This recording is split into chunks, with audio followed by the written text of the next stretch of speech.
ఈ కలియుగం పూర్తయ్యి కొత్త యుగం ఎలా ప్రారంభం అవుతుందో మీకు తెలుసా? దేవతల ప్రకారం మనం ఉన్న 1200 దివ్య సంవత్సరములు ఈ కలియుగం నడుస్తుంది. ఈ కలియుగం అంతమయ్యేసరికి యువతనం కూడా ఉండదు. ప్రతి ఒక్కరూ 20 సంవత్సరాల లోపే ముసలి వాళ్ళు అవుతారు. గంగా నది ఎండిపోతుంది, వైకుంఠానికి చేరుతుంది. అంతేకాదు, కలియుగంలో ఎప్పుడు అయితే 10,000 సంవత్సరాలు పూర్తి అవుతుందో భూమిపైన ఉన్న దేవీ దేవతలందరూ స్వర్గానికి వెళ్ళిపోతారు. ఆ సమయంలో మానవత్వం అనేది మిగలదు. ఈ భూమిపైన ఎక్కడ చూసినా మోసగాళ్లే కనిపిస్తారు. ఆ సమయంలోనే విష్ణు యొక్క 10వ అవతారమైన కల్కి భగవానుడు భూమిపైన జన్మిస్తాడు.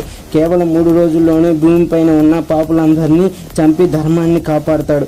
ఆ తర్వాత భూమిపైన 1200 సంవత్సరాలు వర్షం ఆగకుండా పడుతూనే ఉంటుంది. అప్పుడు భూమి మొత్తం నీళ్లతో నిండుతుంది. 12 సూర్యుల్లో ఎండ భూమిపై పడి నీరు అంతా ఎండిపోతుంది. అప్పుడు ఒక కొత్త భూమి, కొత్త యుగం ఏర్పడుతుంది. ఆ యుగమే సత్యయుగం. మీకు ఈ వీడియో నచ్చినట్లయితే కామెంట్ బాక్స్లో కామెంట్ చేయండి. Please like our video and subscribe our channel for more videos.